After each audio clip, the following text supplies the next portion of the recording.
무서운 일을 만나던 길 만사 동하리라. 무서운 일을 만나던 길 만사 동하리라. 나의 갈 길 다가도 예수 인도하시니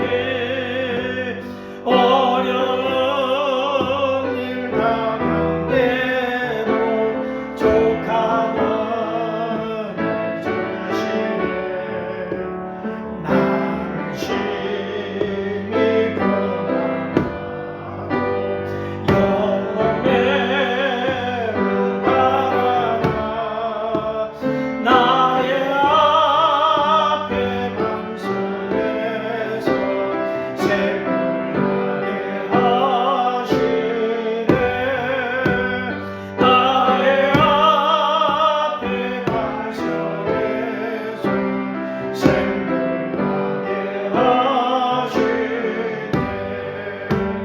나의 갈 길 다가도 예수 인도하시니 그의 사랑 어찌 큰지 말로 알 수 없도다. 성령 나와 받은 영혼 하늘 날아갈 때에 영영 모를 나의 찬송 예수 인도하셨네. 영영 모를 나의 찬송 예수 인도하셨네.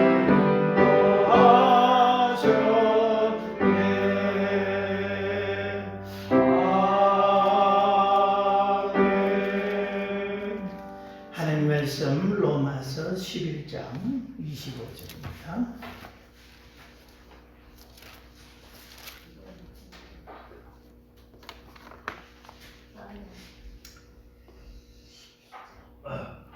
로마서 11장 25절에서 36절 마지막 절까지 한 절씩 교독하겠습니다.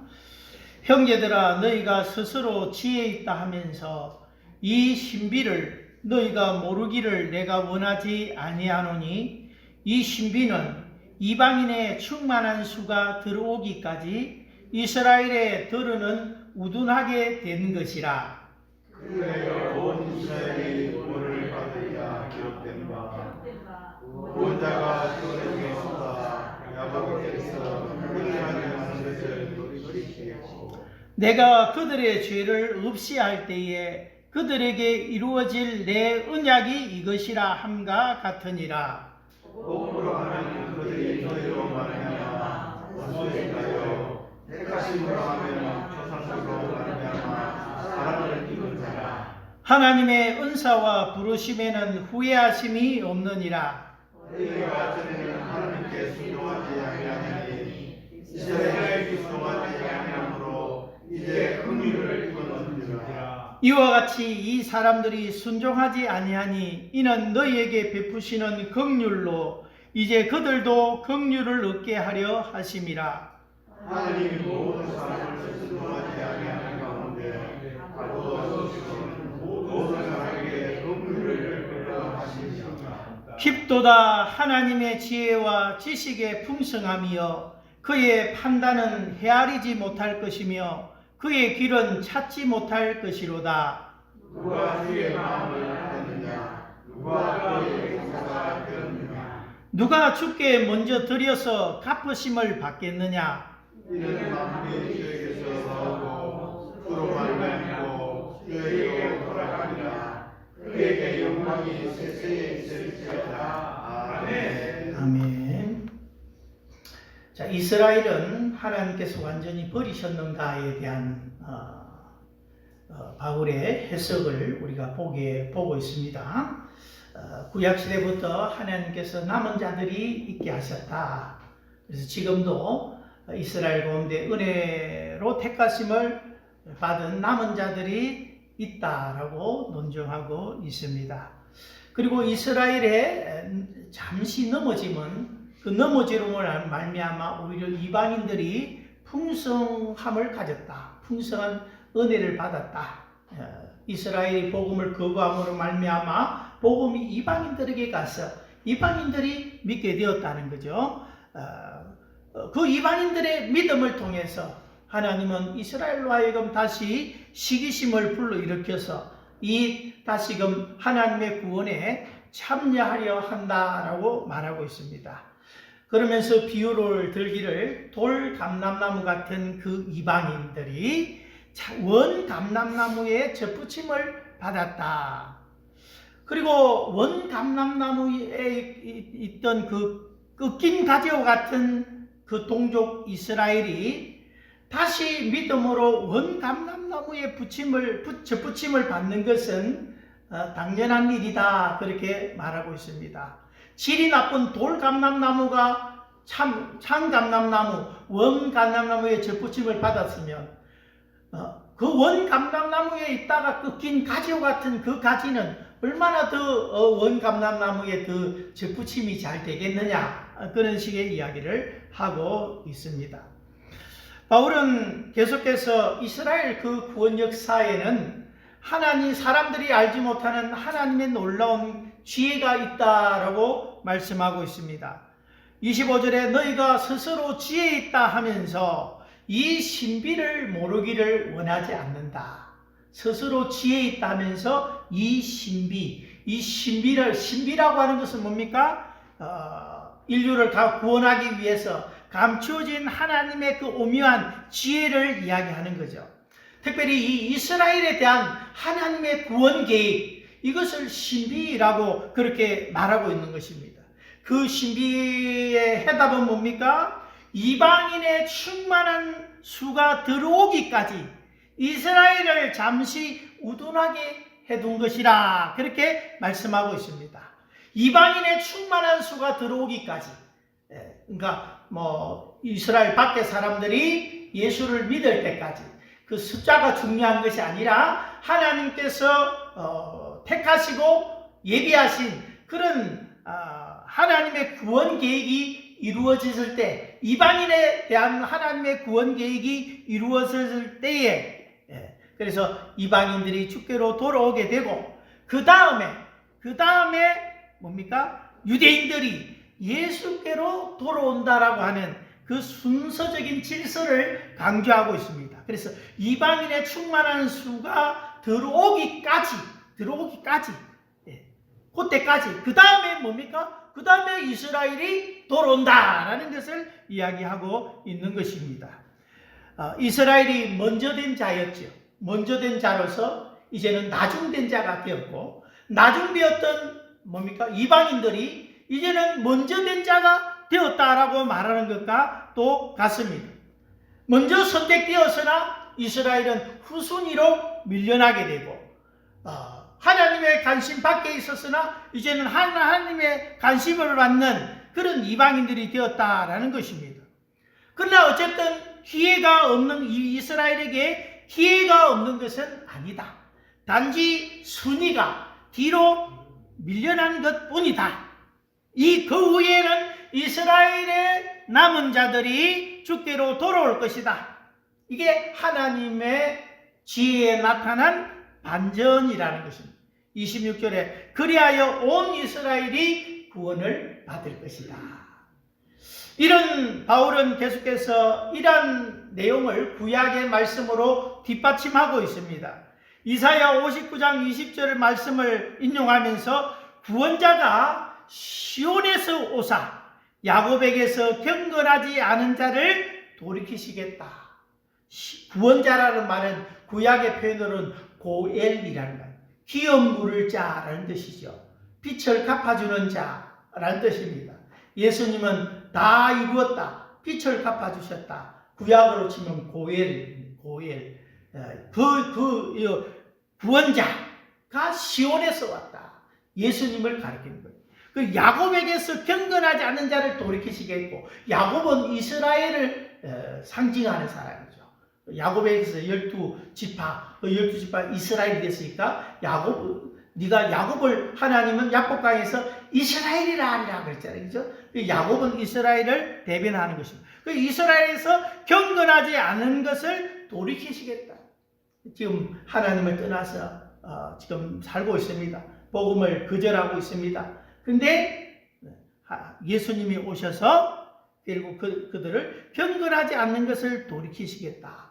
구약 본문을 보면 구속자가 시온에 임하여 야곱의 자손 가운데서 죄가를 떠나는 자에게 임하리라. 죄가를 떠나는 자에게, 경건하지 않는 자를 돌이키시겠고, 이걸 구약성인 찾아보면 이렇게 죄가를 떠나는 자에게 임하리라 그렇게 말하고 있습니다.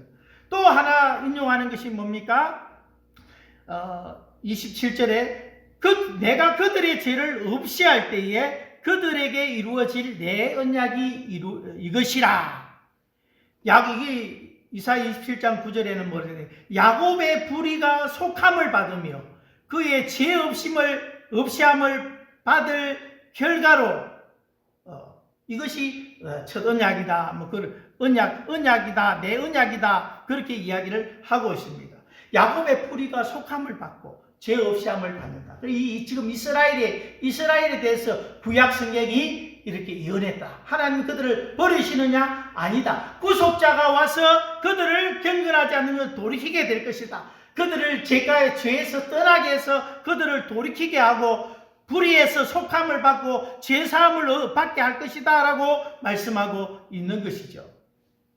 물론 이스라엘 전체가 다 예수님을 믿는 것은 아닙니다. 죄를 회개하고 예수께로 돌이키는 자들, 죄사함을 받는 자들을 구원하시겠다는 것입니다. 이것이 구약에는 남은 자들이고 신약에서는 믿는 자들이라고 우리는 말할 수 있겠지요.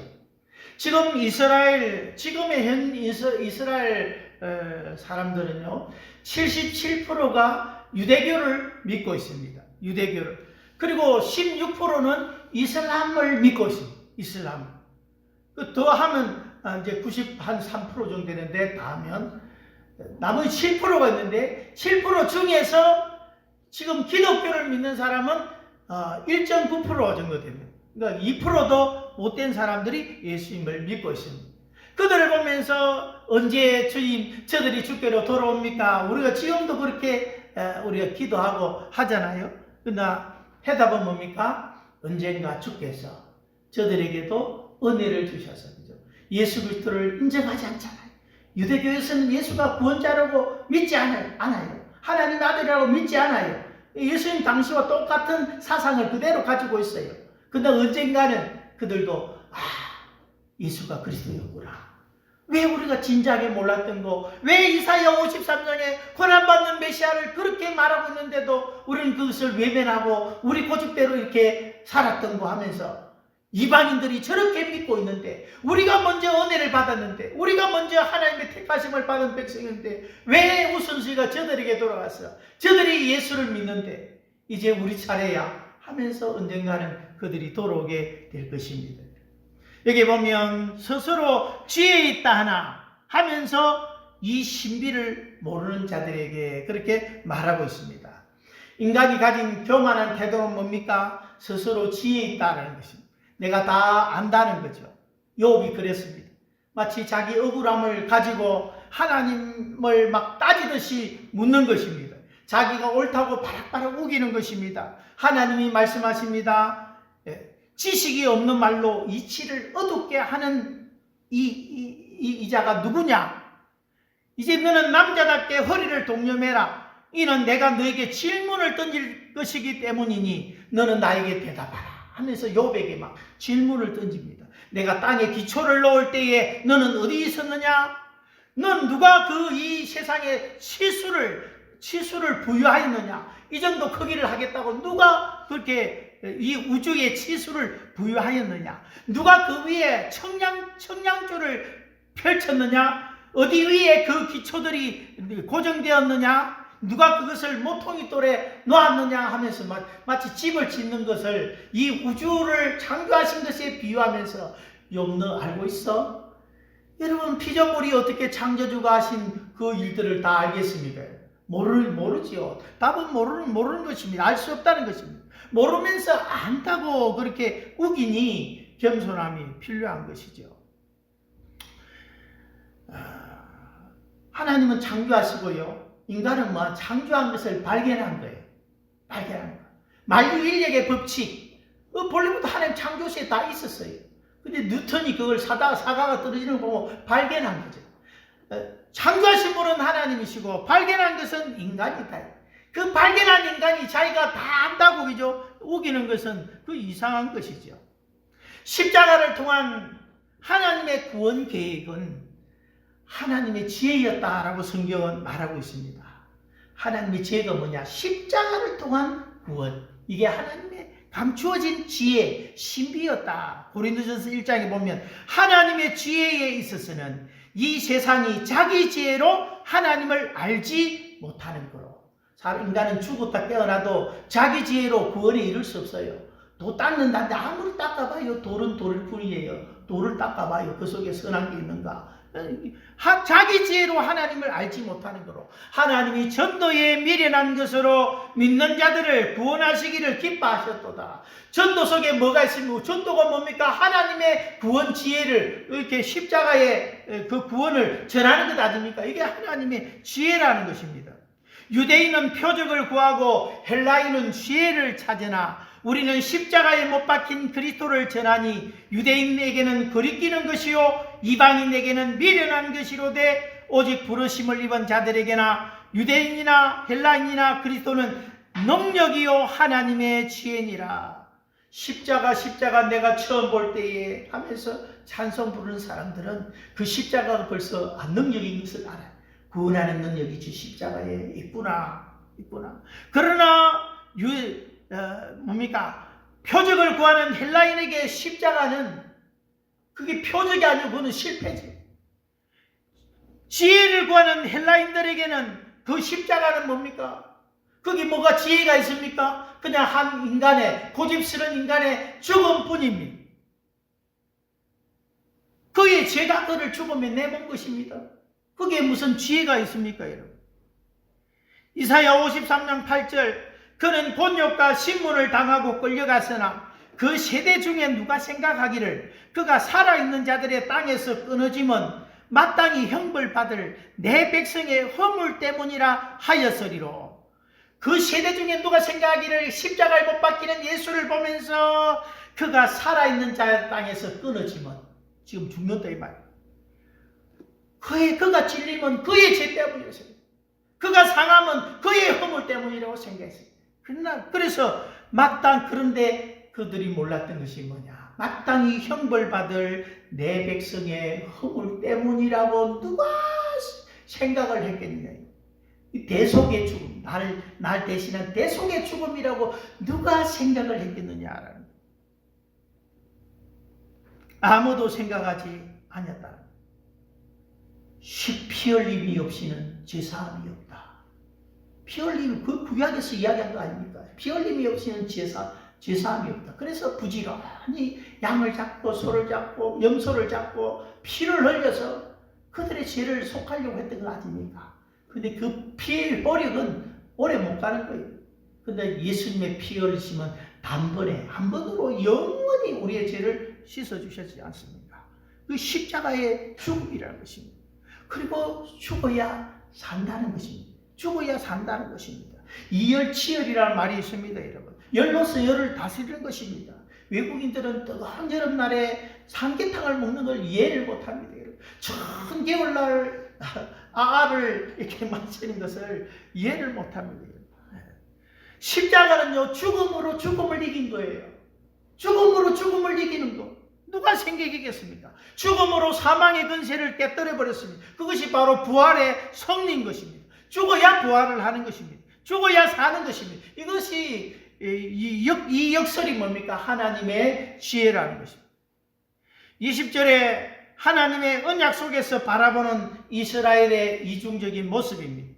20절에 보면 복음으로 하면 그들이 너희로 말미암아 원수된 자요 택하심으로 하면 조상으로 말미암아 사랑을 입은 자라. 이스라엘은 어떤 존재입니까? 택하심을 보면 구약시대에 하나님께서 그 조상들을 택하셔서 그런 모든 신령한 은혜들을 다 그들에게 베푸셨지 않습니까? 그런데 복음의 관점에서 보면 지금 그들이 뭐하고 있습니까? 복음을 거부하고 있습니다. 하나님과 원수된 상태에 있단 말이에요. 복음을 하고 이스라엘이. 한편으로는 하나님의 원수같이 행동하고 있고, 한편으로는 옛날로 보면 택하심의 백성으로서 사랑을 받는 백성이었다고 그렇게 말하고 있는 것이죠. 이 두 가지를 우리는 화면 조정하듯이, 시각을 조정하듯이 조정을 하는 것입니다. 일방적인 시각으로 이 이스라엘을 보지 말라는 것입니다.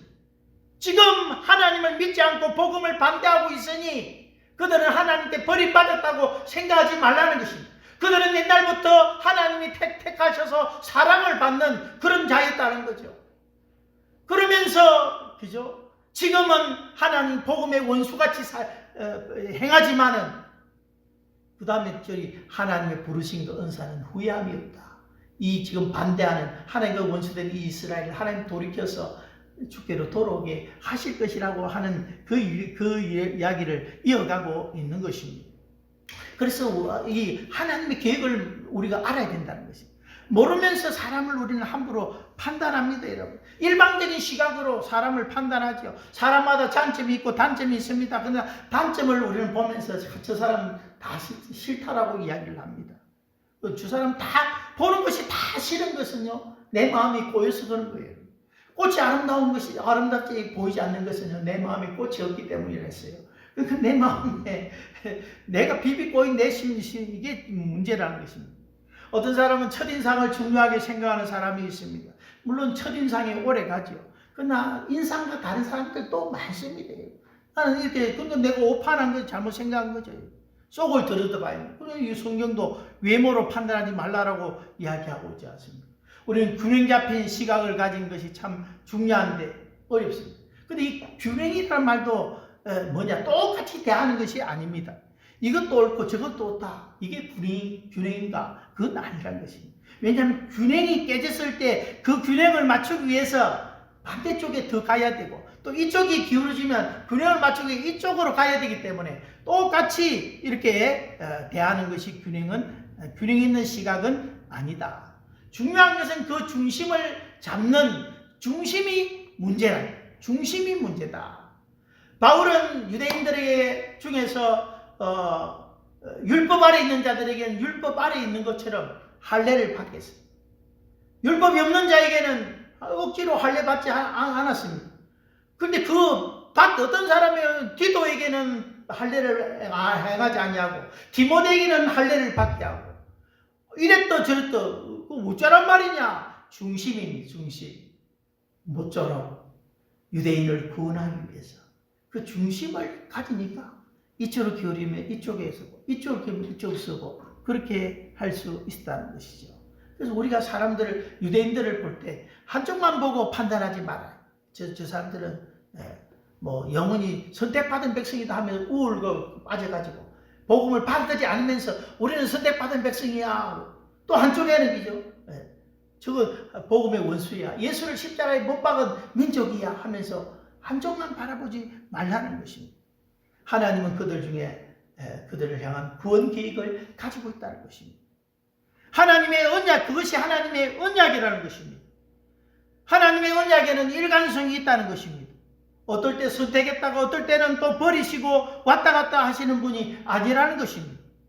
우리의 구원이 왔다 갔다 하면 어떻게 되겠습니까? 왔다 갔다 하는 것은 감정이지 구원 자체는 아니다. 구원의 확신은 변할 수 없어요. 구원의 감정은 변할 수 있습니다.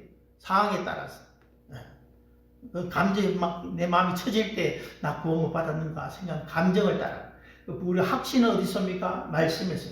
말씀을 붙드는 사람은 흔들리지 아니하는 말씀이 기준이 되는 것입니다. 29절에 하나님의 은사와 부르심에는 후회하심이 없느니라 라고 말씀하고 있습니다. 은사와 부르심에는 후회함이 없다. 은사와 부르심, 각각으로 은사와 부르심. 그러나 또 한편으로 부르심의 은사, 이렇게 돼요. 부르심의 은사, 은사와 부르심. 은사와 부르심은 연결되어 있습니다. 불러주신 것이 하나님의 은혜지요. 선물이죠. 그죠? 그리고 은사, 부르실 때는 또 은사, 필요한 모든 것을 하나님이 주신다라는 그런 말도 포함되어 있습니다. 은사와 부르심에는 후회하심이 없다. 은사가 뭡니까? 내 은사가 뭐냐? 잘하는 것, 좋아하는 것, 옳은 것, 이것이 은사의 기준입니다. 내가 은사를 잘해야 돼. 남들과 뭔가 다른 뭔가 어떤 그게 있겠죠. 재능이 있겠죠. 재주가 가지고 있겠죠. 가르침의 은사가 없는데 내가 목사 되겠다. 입도 뭐 어눌하고 뭐 말도 못하고 남 앞에 서지도 못하고 뭐 나 할란다 하면 되겠습니까? 좋아해야 돼. 좋아해.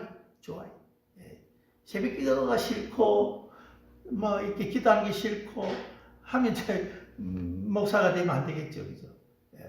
그걸 누리고 좋아해야 돼요. 옳은 것을 해야 돼요. 도둑질을 잘하는 사람이 있습니다. 기술도 좋고 소매치기를 잘하고, 얼마 잘합니다.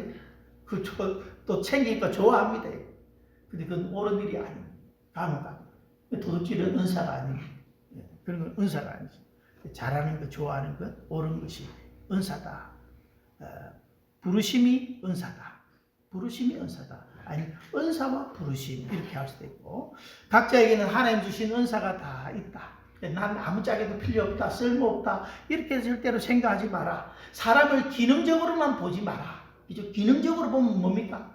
늙었다고, 힘없다고, 그죠? 막 이렇게 축 처져가지고 이제는 난 아무것도 못해, 뭐 봉사도 못하고 뭘 못하고. 기능적으로 보는 거죠. 하나님 우리의 존재를 보시, 존재론적으로, 그죠? 우리 존재 자체가 귀하고, 우리가 하나님 형상으로 지음을 받았고, 하나님 주신 권위가 있고, 그죠?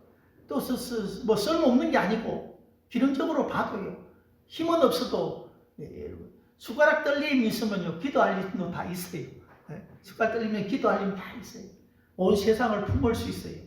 세상을 여행을 힘을 못 가도 세상을 품고 기도할 수 있어요. 얼마나 대단한 일입니까? 그러니까 어떤 기능적인 측면을 보면서 쓸모없다 이렇게 생각해서 안 되고, 하나님은요, 우리 각자를 다 하나님 자녀를 불러주셨어요. 불러주셨는데도 엉망진창으로 산다. 하나님은 또 고쳐 쓰십니다. 하나님 고쳐 쓰세요. 사람 안 변한다 하지만요, 그건 사람의 뜻 안에서 이야기하는 거고, 성령님은 우리를 변화시키십니다. 그래서 하나님 부르신 은사에는 후회하심이 없다. 내가 쟤 믿고 불렀는데, 왜 내가 쟤를 내가 애서를 내가 이렇게 먼저 이렇게 장자로 이렇게 하고 막 이렇게 언약의 기준으로 삼았으면 야곱보다는 훨씬 더 나았을 건데, 일도 잘해, 사냥꾼 아닙니까? 일도 잘해. 그 당시에는 최고의 직업이 사냥꾼이거든. 먹고 사는 데 있어서 그게 최고거든. 야곱은요, 성격이 소심해가지고 막 엄마 치마자리에 앉아서 부엌에 들어가서 음식 뭐 이렇게 돕긴 하고. 근데 하나님이 야곱을 선택하셨어요. 야곱이 한 거 보세요. 얼마나 이제 엉망진창으로 사는 거예요. 그러니까 또 삼주집에 가서 이리 치고 저리 치고 하다가 약국강에 있어 또 못 살겠다고 막 하나님께 막 그 끈기는 하나 참 봐줄만 합니다만은 되게 복을 주셔야 됩니다. 또 돌아오다가 또 중간에 또 멈춰가지고 뭐 얼마나 많은 게 있으면 뭐 저런 사람 하나님 부르십니까? 안 돼. 하나님도 내가 이 사람을 왜 야곱을 택해가지고 내 속을 썩이는지 모르겠다. 내가 에스를 선택하네. 하나님 그러나 야곱을 선택하는데 후회합니다. 야곱의 마지막을 보세요. 자기를 다 성찰하면서 험악한 바로 앞에서 험악한 나그네 세월을 살아왔다고. 왜 그런지 그가 알아요. 자기 꾀로 살았고 자기 힘으로 살았던 알거든요. 그러면서 하나님 지팡이를 의지하고 있는 그 경건한 야곱의 모습을 보게 돼요. 그러면서 하나님은 하나님의 부르심에는 참 실수가 없는구나 하는 것을 보게 됩니다.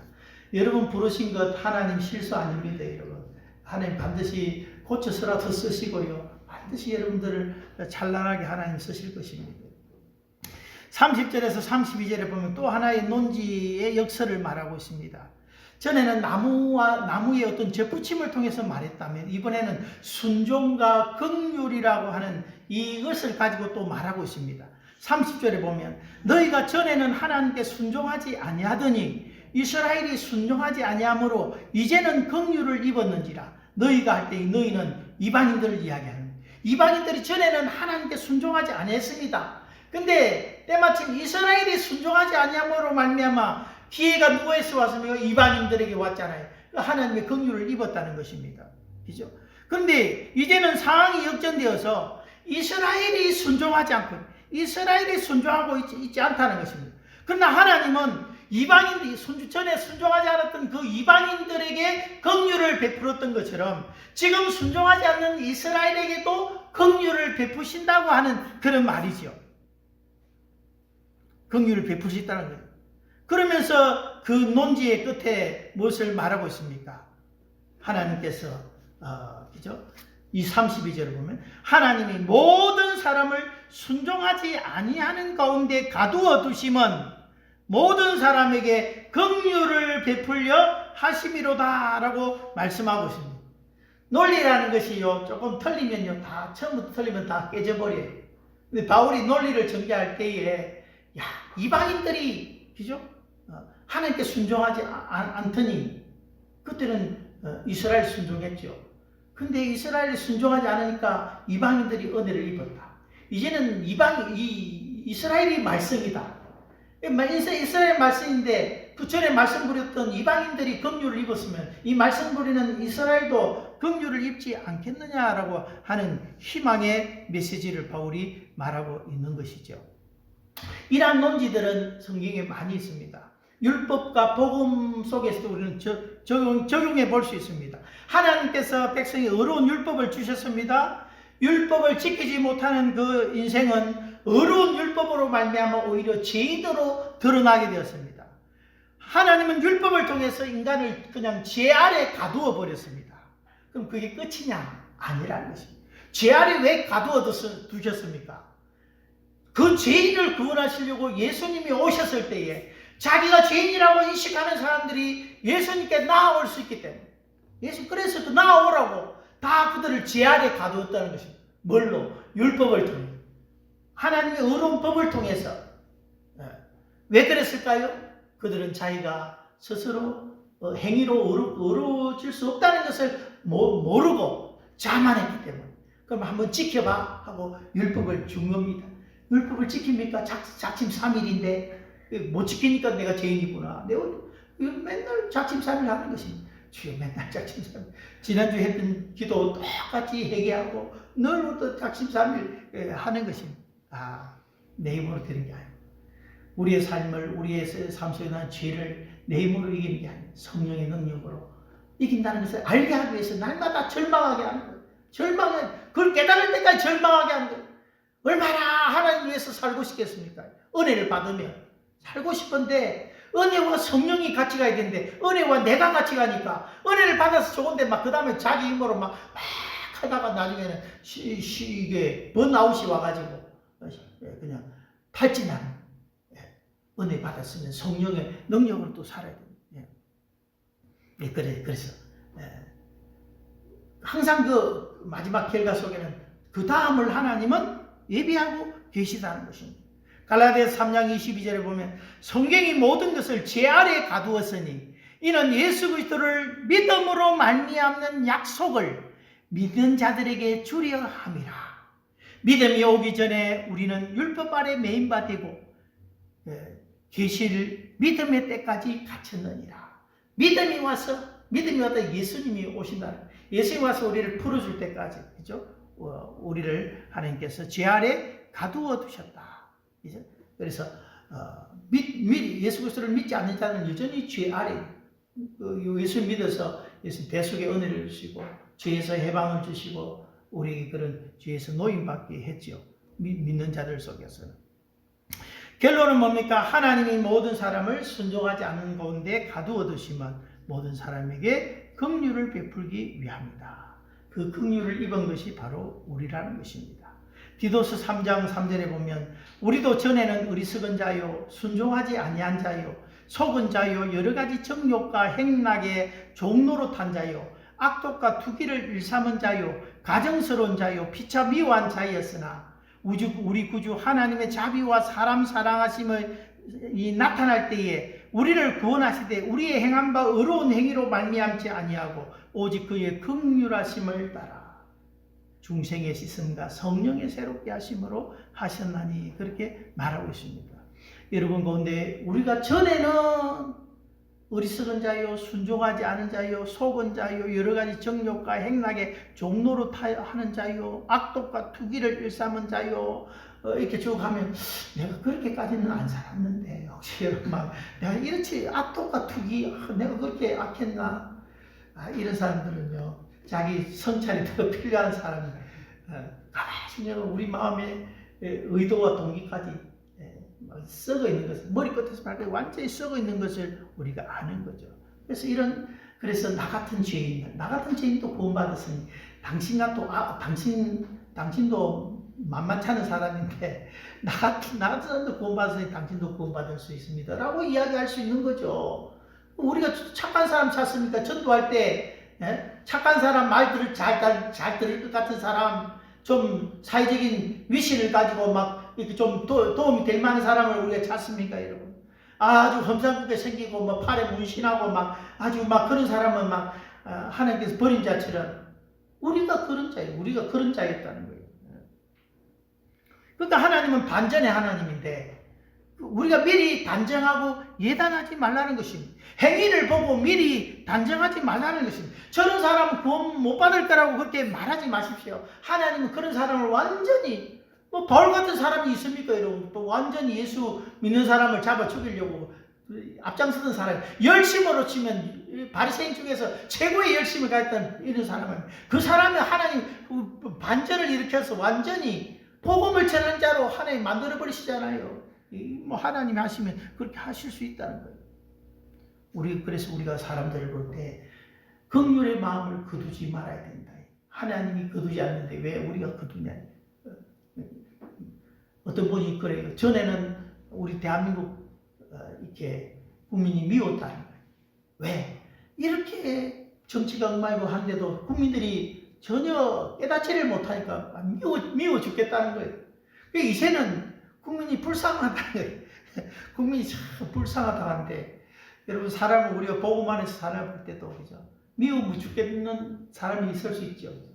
근데 하나님 은혜를 주시면 그 사람들이 불쌍히. 여러분 때로는 세상적으로 이 잘못된 것이 복일 수 있습니다. 세상적으로 잘못된 것이 복일 수 있다. 이 말 좀 어려운데 악인의 형통함을 부러워하지 말라라고 말하고 있습니다. 악인의 형통함을 할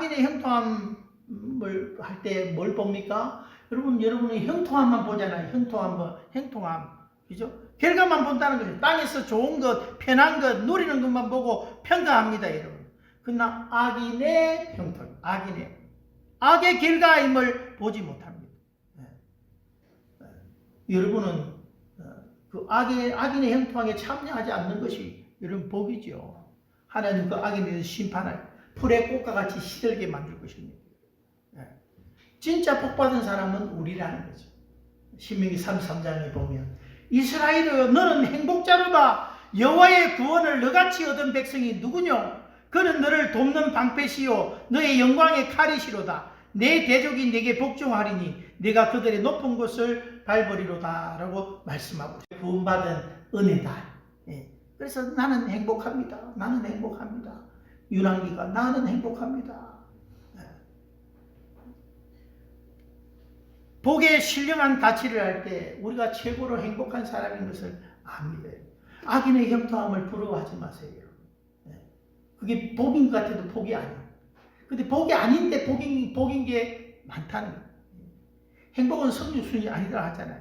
행복은 잘 사는 순서가 아닙니다, 여러분. 세상의 행복 지수를 이렇게 높은 사람 높은데 보니까 그 행복 지수를 매길 때에 어떤 항목을 넣느냐에 따라서 이 나라가 달라지더라고요. 1인당 GDP를 포함하면 행복지수가 높은 나라들이 북유럽의 나라들, 핀란드, 아이슬란드, 덴마크, 스웨덴 이런 나라들 지금 동성연애를 막 그게 수두로 빽빽한 나라들이에요. 거기는 뭐 안락사가 이루어지고요. 그런 나라예요. 그런데 그런 나라에 행복하다는 왜 1인당 GDP가 포함되면 핀란드, 아이슬란드 이런 나라가 됩니까, 여러분? 잘 사는 것이 행복하다고 이미 전제를 하고 있기 때문에 부자로 살면 행복하다고 전제를 하고 있기 때문에 그래요. 근데 이 전제를 딱 빼고 전제 GDP를 빼고 측정을 하는 거예요. 스스로 자기가 행복하다고 생각하는 그런 국민 한 사람 한 사람들의 그 행복도를 합계를 내니까 1등이 어디냐? 부탄이 부탄. 네. 거기는 1인당 1년 국민소득이 3,000달러도 아니에요. 3,000달러. 집에 화장실도 없어가지고 밖에서 화장실 변기를 보고 막 그런 나라예요.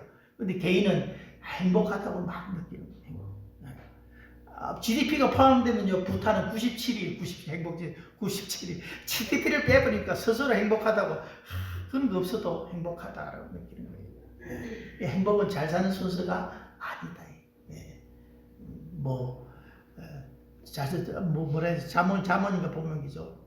무슨 떡이 있어도 다투는 사람과 함께 있는 것보다 여간에 풀 먹고 살아도 그냥 평안하게 좋다 그런 말씀도 있는데 우리의 삶은 끝날 때까지 끝난 게 아니다. 끝날 때까지 끝난 것이 아니다. 예루살렘에 대박해가 일어났습니다. 교회는 흔들리고 사람들은 흩어집니다.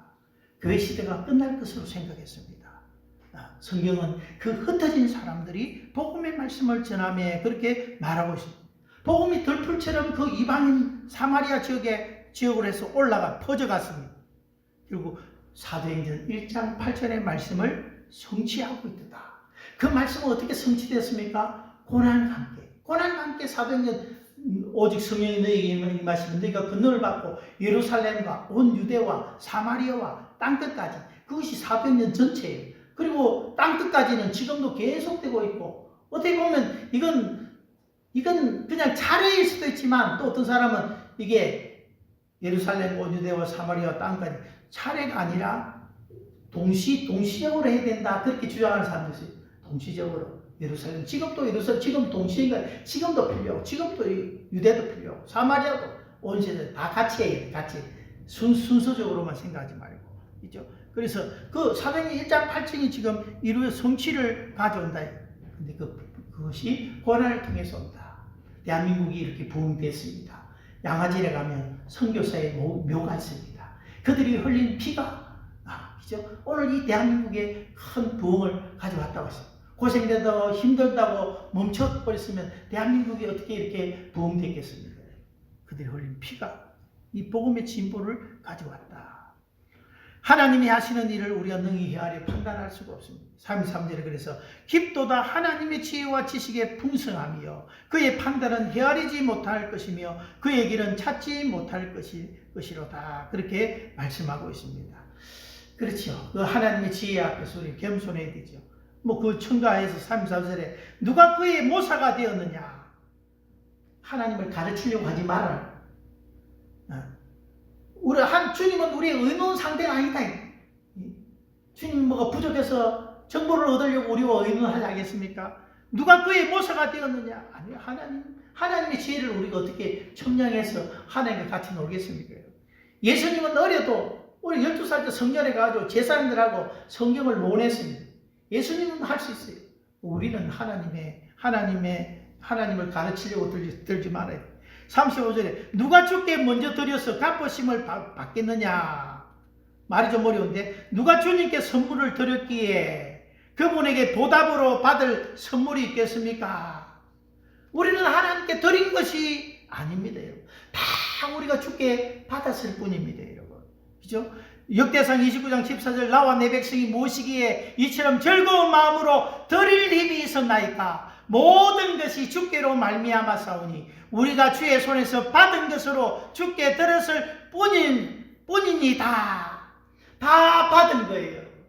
근데 우리는 어떻게 생각하냐? 하나님께 뭘 드리면 하나님과 지금 타협하고 하나님께 드리면 하나님 주신 거라고 생각하면서 하는 거예요. 하나님 뭔가 드리면 하나님 복 주시겠지. 헌금을 드리면 하나님 복 주시겠지. 헌금을 바치면 복 주신다. 뭐 이렇게. 그러면서 그러면 그 헌금이 뭐가 됩니까? 자기 공이 되는 거예요. 자기 공이 돼요. 그러나 그래서 우리가 막 기도할 때도 하나님께 뭘 맡겨둔 것처럼 채권자처럼 하나님 이거 주세요 저거 주세요 할 때에 채권자처럼 하나님을 달달 볶는 거예요. 기도를 맡기는 거예요. 내 뜻대로 뭐 없이 아버지 원대로 되게 그 종말을 그냥 맡기는 거예요. 하나님 그 선함을 믿고. 근데 그래서 우리는 다 하나님께로 받은 거다. 받았다. 결론은 무엇입니까? 36절에 이는 만물이 주에게서 나오고 주로 말미암고 주에게로 돌아감이라. 그에게 영광이 세세 있을지어다. 시작점도 주님이시고 마지막 기결점도 주님이. 시작점도 하나님이고 기결점도 하나님. 하나님 모든 영광 받으시옵소서. 주님이 하셨습니다. 주님이 마치셨습니다. 여기까지 인도하셨습니다. 모든 것이 주님으로부터 시작되고 주님으로부터 끝나는 삶이 되어야 된다라는 거죠. 오늘 세계 정세가 분주하게 돌아갑니다. 호르무즈 해협을 두고 봉쇄와 역봉쇄라는데 봉쇄, 역봉쇄 이것도 반전 아닙니까? 이란이 호르무즈 해협 봉쇄하려고 막 기뢰를 깔고 했는데 트럼프 대통령이 아예 그냥 그 이란 자체의 그 호르무즈 해협 봉쇄를 해요. 역봉쇄를 봉쇄를 해보니까 이 이란으로 가던 이 석유 선박들이 못 가는 거예요. 왜? 미국이 통과시켜주지 않는데. 이란이 완장 찰나했는데 미국이 그냥 더 큰 완장을 차버렸네. 그리 못하는 거예요. 그것도 지혜 중에 하나입니다만은, 그죠? 분명히 이런 전쟁도 여러분, 하나님의 세상 경영이에요. 하나님이 손대고 계시는 게 아니에요. 하나님의 세상 경영인데, 그 세상 경영은 사도행전 1장 8절과 분명히 연관되어 있다는 것을 기억해야 돼요. 복음과 연관되어 있는 거예요, 여러분. 그냥 사람이 죽이고 뭐 이것만 있는 게 아니에요. 어떻게 그 전쟁을 통해서 인간의 사악함을 발견하고 인간에 대한 지금 희망을 걸고 살자는 사람, 인간 유토피아를 꿈꾸면서 희망을 걸고 산단 말이에요. 그런 백성이 이제는 주께로 인간에 대한 실망을 느끼고 주께로 돌아오게 하나님 하신다는 것입니다. 전쟁의 참석으로 인해서 많은 사람이 고통을 받고 있습니다. 그 고통은 하나님이 사용하시는 거예요. 고통이 있으면 주께로 돌아오겠습니까? 고통으로 수많은 난민들이 주께로 지금 돌아오고 있습니다. 주께로 돌아오고 있습니다. 당장의 고통은 힘들지만 고통이 결국 고통으로 끝나지 않을 것이라는 것입니다. 하나님은 이스라엘을 그렇게 다루십니다. 분명한 사실은 하나님의 백성을 향해서도 하나님은 인내와 자비와 긍휼을 베풀고 계시다는 것입니다. 그들이 어디에 있든지 돌아오게 하실 것입니다. 어느 민족에게나 택감받은 소수가 있을 것입니다. 하나님은 그들을 찾고 있습니다. 고통으로 끝나지 않습니다. 반전과 역전이 기다리고 있습니다. 우리 하나님 죄를 알지 못해서 우리는 신음하지만 알고 맡기면 어떤 일이든지 우리는 감사하면서 살아갈 수 있고, 우리가 바라는 것은 전쟁이 일어나든 어떤 일들이 일어나든 하나님은 그 일들 속에서도 일하시고 계시는데, 하나님이 세상 복지를 위해서 물론 일하시겠지만 그거 우선이 아니잖아요. 영혼 구원을 위해서 하나님 지금도 일하시고 있다는 것을 기억하면서 이 일을 통해서 전쟁을 통해서도 하나님 그런 일들이 이루어지기를 우리 기도하면서 사도행전 1장 8절이 지금도 하나님 성취해 가신다는 것을 분명히 믿고 우리 어려운 시대, 마지막 시대를 살아가는 하나님 백성들 되시길 바랍니다.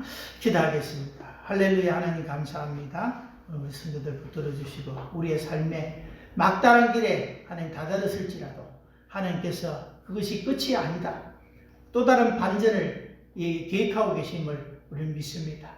그 하나님의 지혜를 우리가 다 이해할 수 없지만 하나님 믿음으로 바라고 하나님의 긍휼을 구하고 살아가는 자들에게 반드시 베풀고야 말고 반드시 오고야만은 하나님의 영광 받으시는 뜻이 성취되는 그런 역사가 있게 해 주옵소서. 예수님 이름으로 기도하옵나이다. 아멘. 384장 찬송입니다.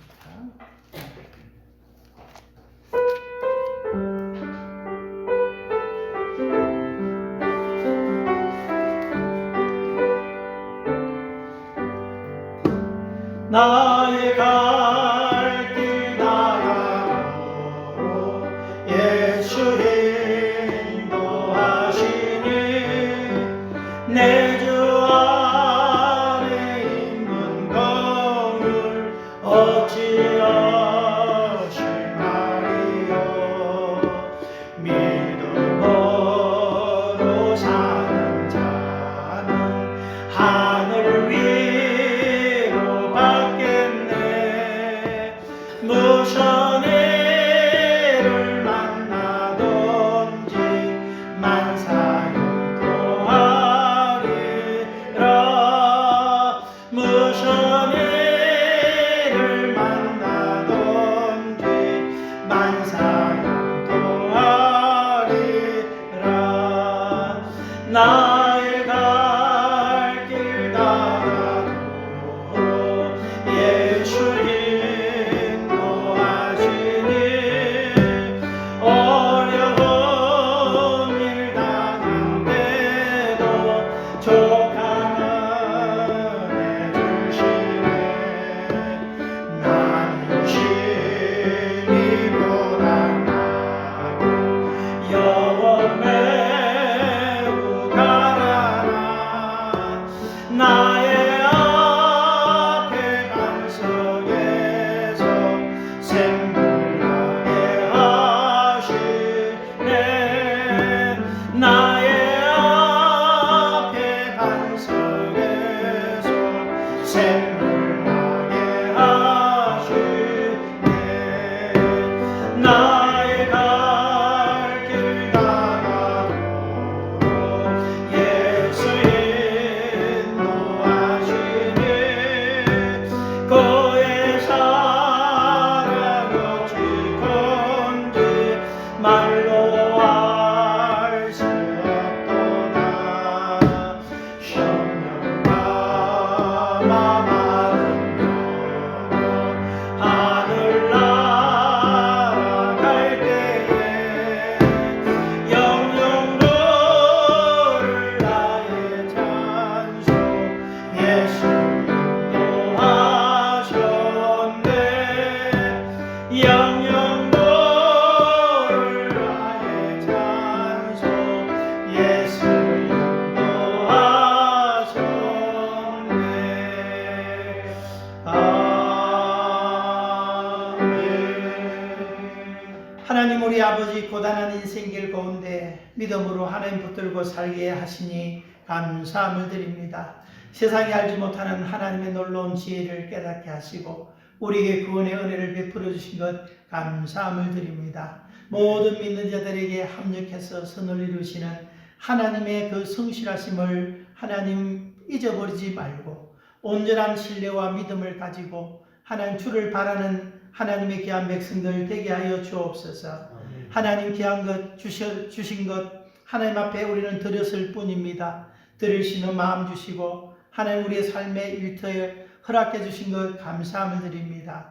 일터가 없는 자들에게 하나님 귀를 열어주셔서 저의 일터를 열어주시고 또 땀 흘려 하나님 일함으로 말미암아 주의 나라와 복음과 함께 우리의 모든 주어진 일들을 감당할 수 있도록 하나님 저들의 모든 삶의 길에 축복하여 주시옵소서. 귀한 것 드렸습니다. 주께서 받으시고 마음으로 영으로 하나님 중심으로 드린 모든 손길에 축복하여 주옵소서. 이제는 죽으시고 부활하신 우리 구주 예수 그리스도의 크신 은혜와 아버지의 사랑과 성령의 충만함이 예배하는 우리 모든 하나님의 근속들 오직 예수 오직 하나님께로 모든 것이 기결됨을 믿고 감사하기 원하는 주의 성도들 10년 가운데 이제로부터 영원토록 함께 계실지어다. 아멘.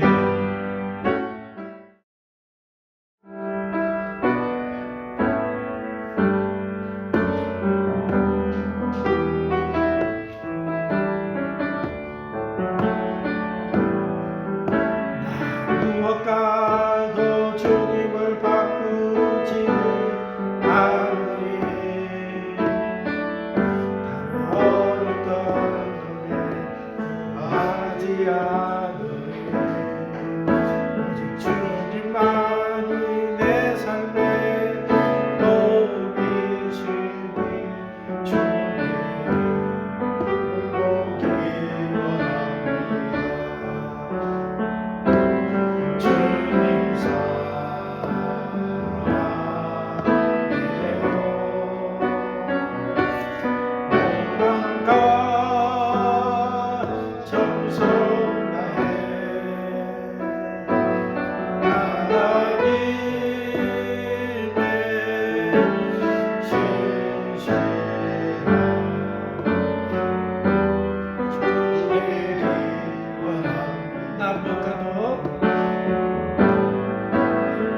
무엇과도 주님을 바꾸지 않으리.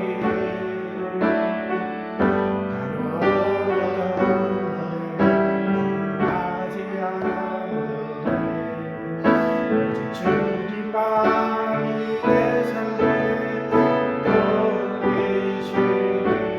주의 의롭기 원합니다. 주님 사랑해요.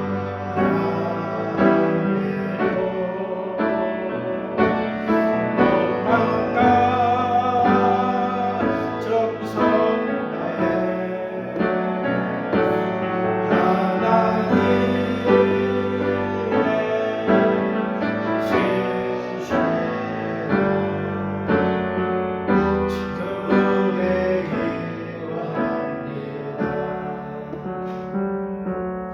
428번.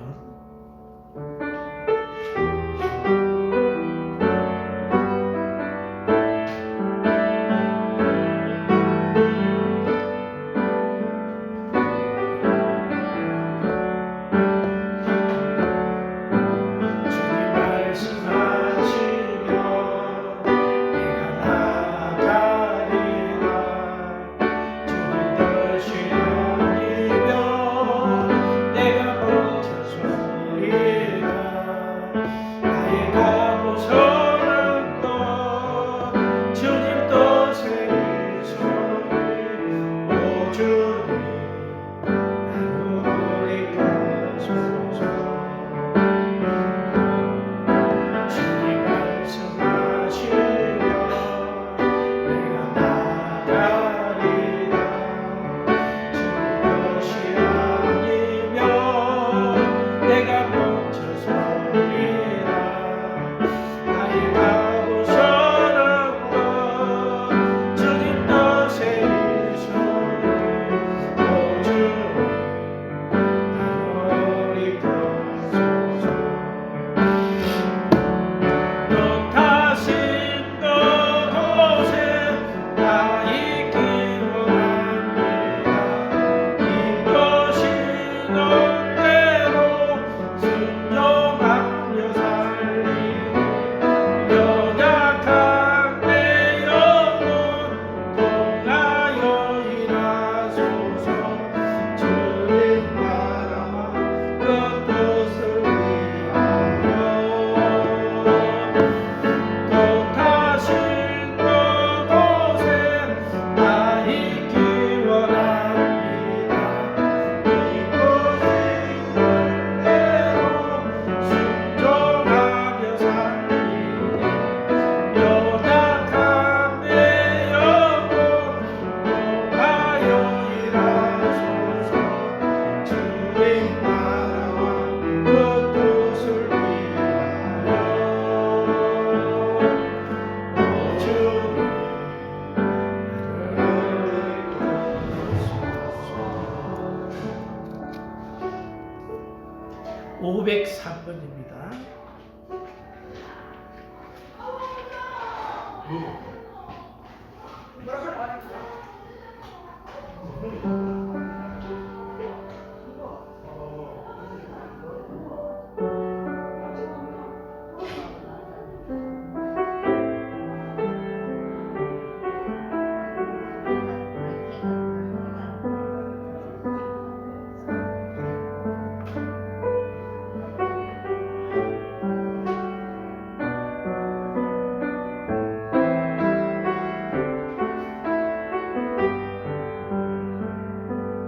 아침에 주의 임자하시며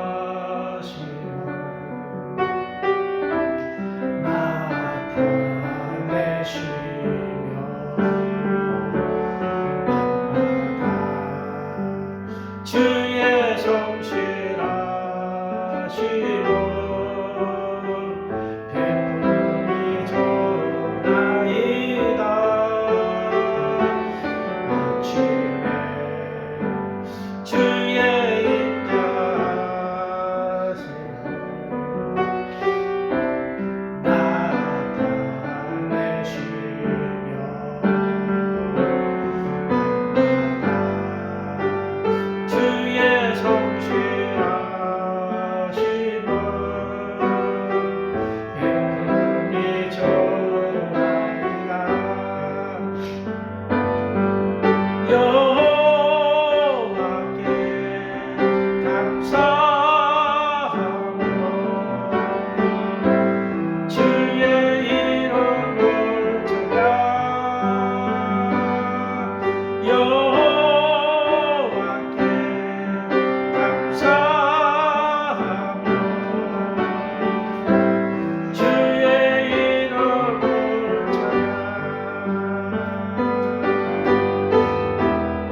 제가 앉아있는데 감기 기운이 확 올라와가지고 코가 막히는데 603번입니다.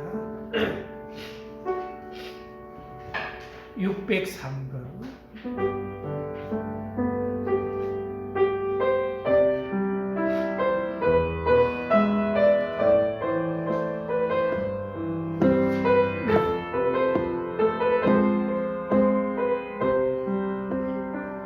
아버지 당신의 마음이 있는 곳에 나의 마음이 있기를 원해요. 아버지 당신의 눈물이 고인 곳에 나의 눈물이 고이길 원해요.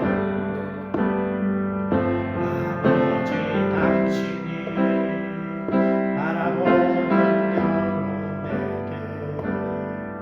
나의 두 눈이 향하길 원해요. 아버지 당신이 울고 있는 어두운 땅에 나의 두 발이 향하길 원해요. 나의 마음이 아버지의 마음 알아. 내 모든 것 의지의 뜻이 될 수 있기를. 나의 몸이 아버지의 마음 알아. 내 모든 삶 당신의 삶 되기를. 602번입니다. 살아계신 성령님.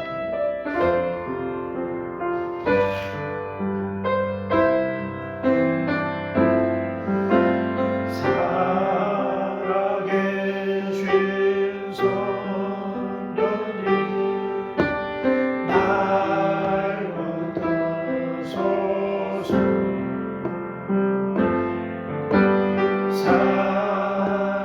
살아계신 성령님, 날 살리소서.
새롭게 하소 채우소서.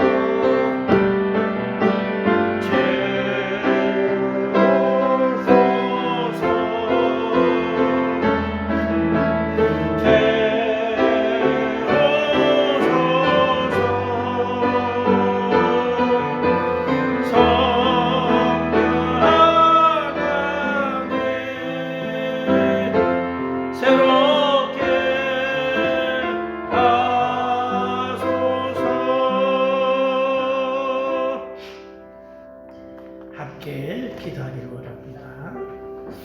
우리 교회에 각자 성령 충만을 위해서 기도하시고 또 교회 부흥을 위해서 기도하시고 우리가 한 주간의 삶에서 살아야 될 삶에 이렇게 6가지 해야 될 일들이 있습니다.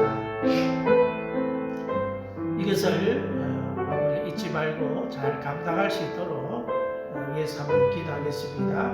우리 자신의 성령 충만, 교회의 부흥, 그리고 우리 각자의 삶의 영역에서 이렇게 그리스도의 삶을 살아야 될 6가지 성경 읽고 새벽 기도하고 매일 감사하고 전도 접촉하고 교회 방문하고 선행하고 이것을 해갈 수 있도록 하나님 힘을 주옵소서 생각하고 같이 한번 기도하겠습니다. 할렐루야. 하나님 우리 아버지 감사합니다. 이 시간도 성령으로 우리를 다스려 주시고 출발케 하여 주옵소서.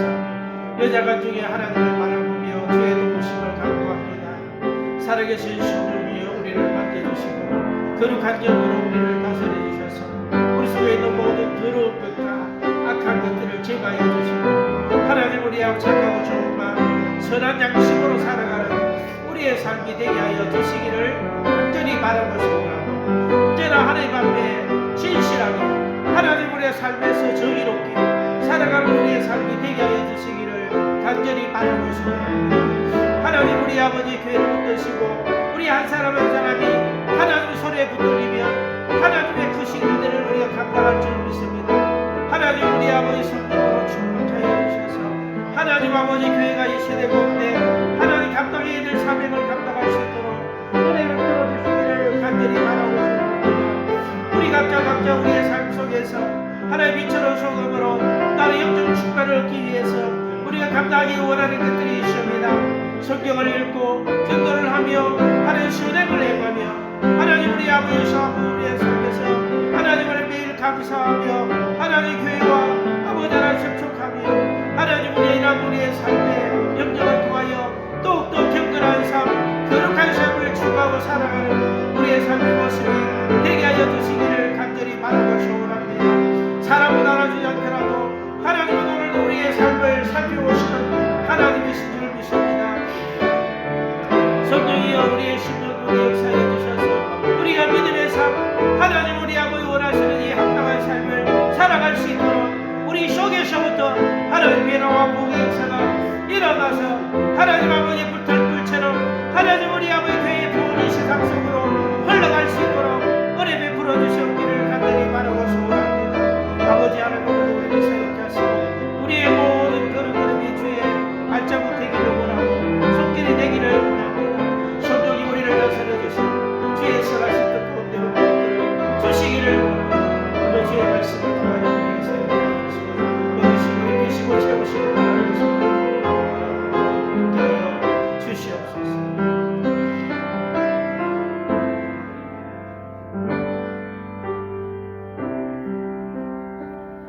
하나님 우리 아버지 연약한 중에 주님 앞에 나아갑니다. 우리를 살펴봐 주시고 주의 위로와 만지심과 강건함으로 하나님 앞에 설 수 있도록 은혜 베풀어 주옵소서. 예수님 이름으로 기도하옵나이다. 아멘.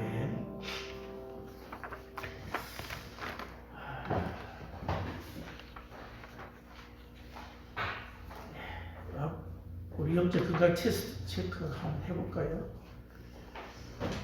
다음 주부터는 요 체크한 것 중에 혹시 여러분 간증할 게 있으면 잠깐 간증하고 넘어가도록 하겠습니다.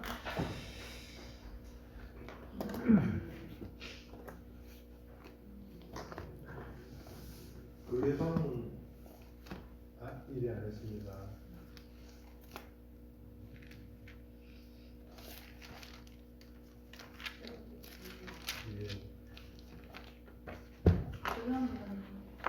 전도 교회 방문 선행 안 했습니다.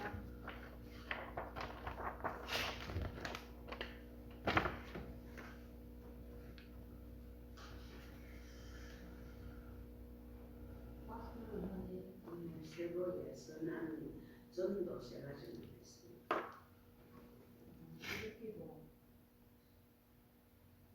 전도, 전도.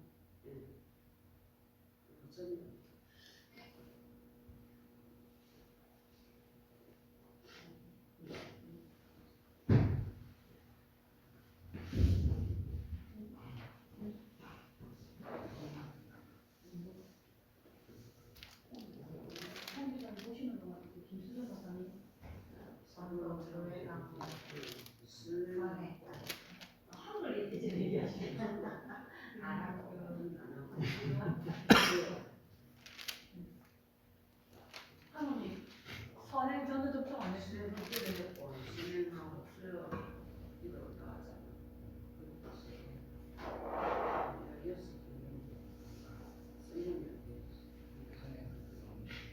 선행 안 했어? 홍산이 세부기도 수요기도 전도 안 했대. 이해만 하는데.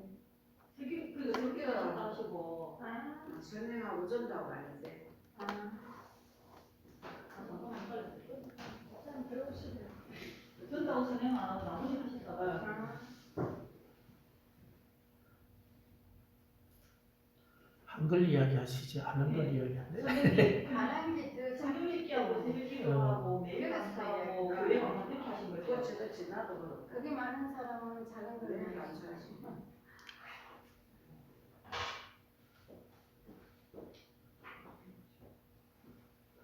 예. 하나님의 말씀 요한계시록 2장 18절에서 마지막 절까지 교독하겠습니다. 요한계시록 2장 18절.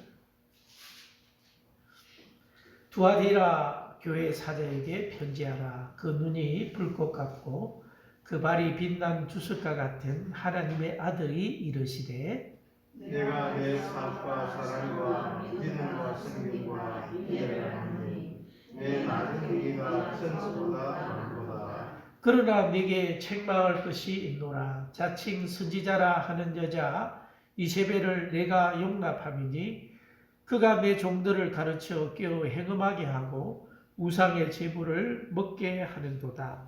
또 내가 그에게 대결할 기회를 주소되 자기의 운명을 내게 하고자 하지 아니하는도다.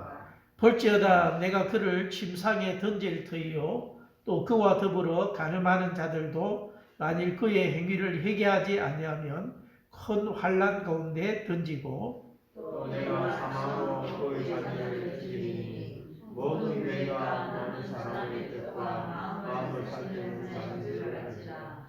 내가 너희 각 사람의 행위대로 갚아주리라. 두아디라에 남아있어 이 교훈을 받지 아니하고 소위 사단의 깊은 것을 알지 못하는 너희에게 말하노니 다른 집으로 너희에게 지을 것은 없노라. 다만 너희에게 있는 것을 내가 올 때까지 굳게 잡아. 이기는 자와 끝까지 내 일을 지키는 그에게 만국을 다스리는 권세를 주리니 그가 말씀을 가지고 그들을 다스려 집을 깨뜨리는 것과 같이 하리라. 나도 내 아버지께 하는 것이 그러하니라.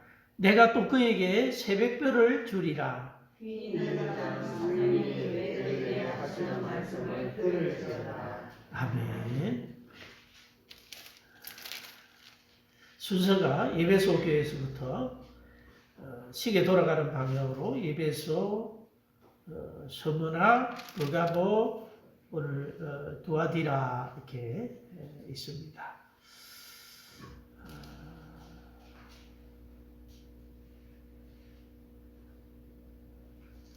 버가모가 그 소아시아 지역의 수도로 했죠. 버가모 다음에 이렇게 두아디라인데 소아시아 지역의 행정의 수도는 버가모. 어떤 사업이 발달한 그런 물류 중심의 도시는 에베소.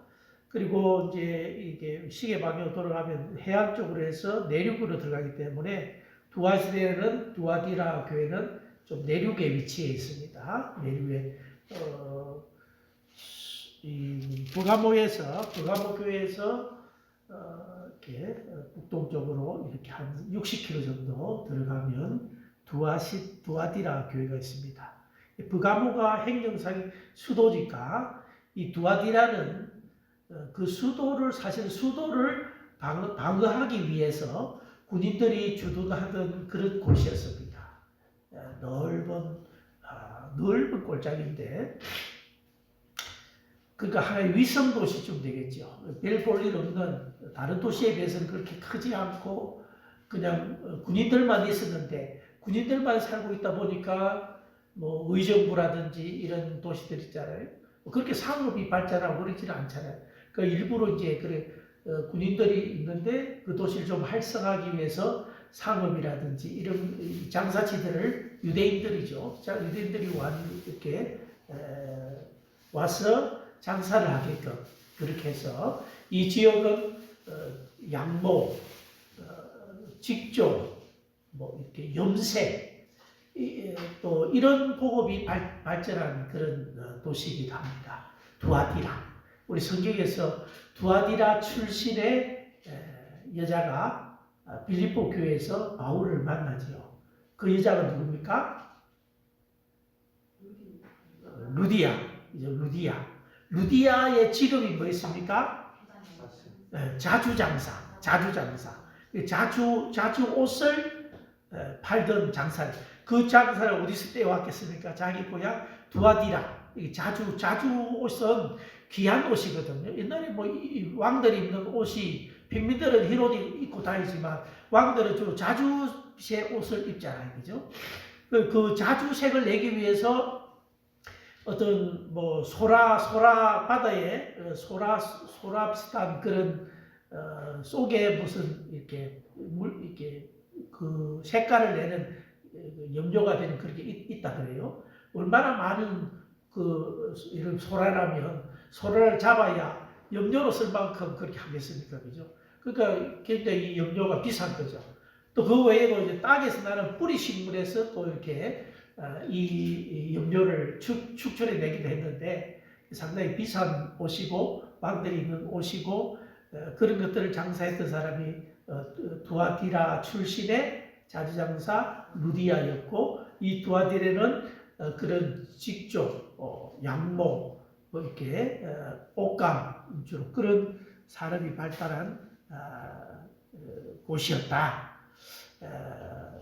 부가모 교회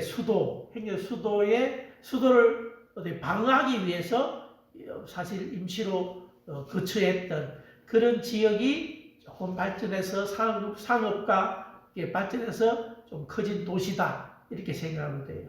그런데 두아디라 교회는 이 지역은 사실 뭐 별 볼 일 없는 그렇게 중요하지 않는 그런 도시지만은 이 성경의 내용상으로 보면 18절에서 29절까지인데 굉장히 양이 많죠.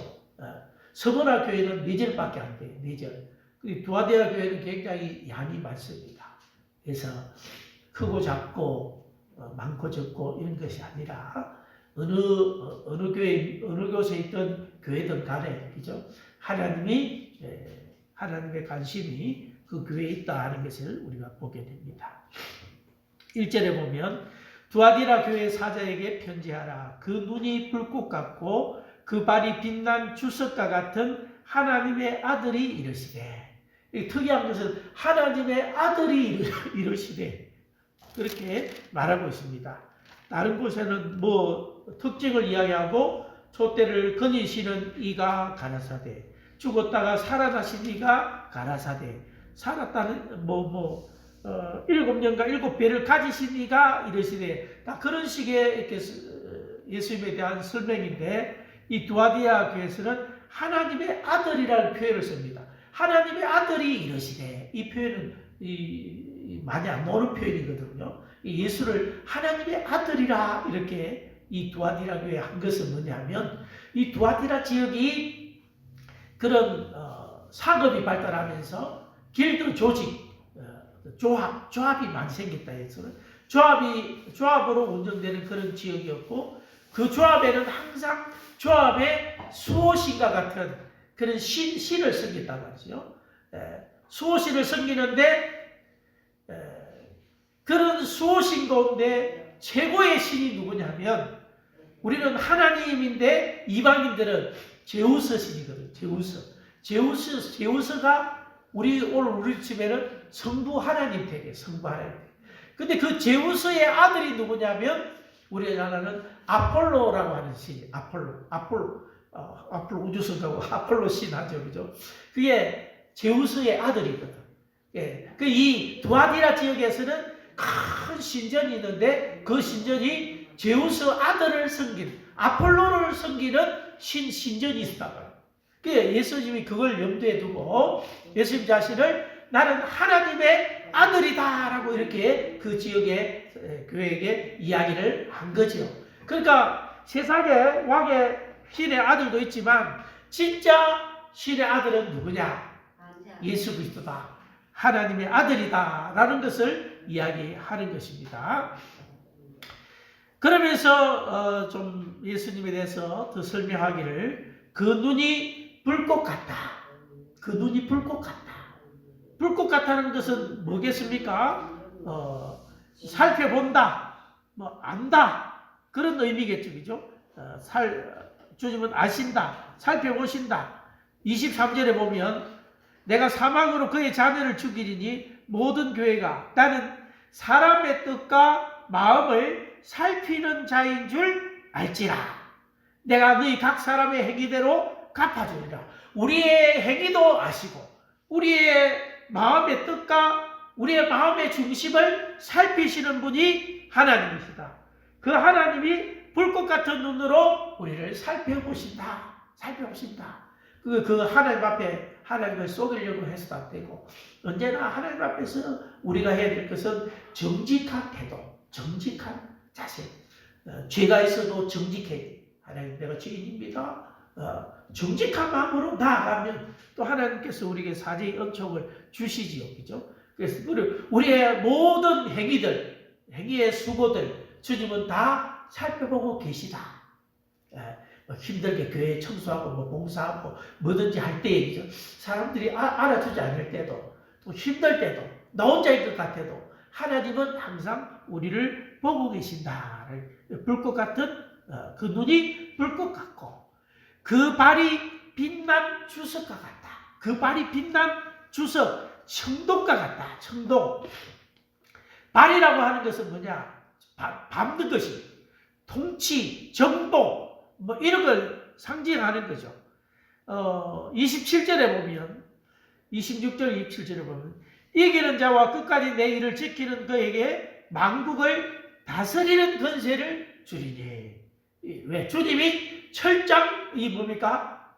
그 발이 주석 같고 통치하시고 다스리는 분인데 그분 이기는 자에게는 만국을 다스리는 권세를 우리에게 주신다.